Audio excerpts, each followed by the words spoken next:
RCB জিতে গেছে। ও স্বপ্ন? আরে স্বপ্ন নয়, সত্যি রে। আরসিবি তো কালকে জিতলো, ভুলে গেলি নাকি? এই বাবু শোন, তুই কি এই জার্সিটা আর খুলবি না নাকি? দুদিন ধরে জার্সিটা পরে আছিস, এবার খোল ওটাকে।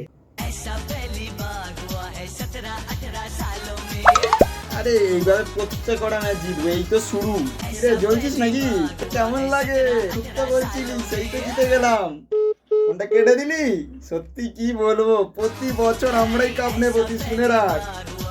ফোন কেটে দিয়েছিস বল, কি কথা বলতে নেই? হ্যাঁ কিছু বল। বাবু, সকাল হয়ে গেছে, ওঠ রে বাবু। ওই, সকাল হয়ে গেছে রে, ওঠ। হ্যাঁ, এ বাবু বাবা, আমার বাবুর কি হয়ে গেছে দেখবে আসো।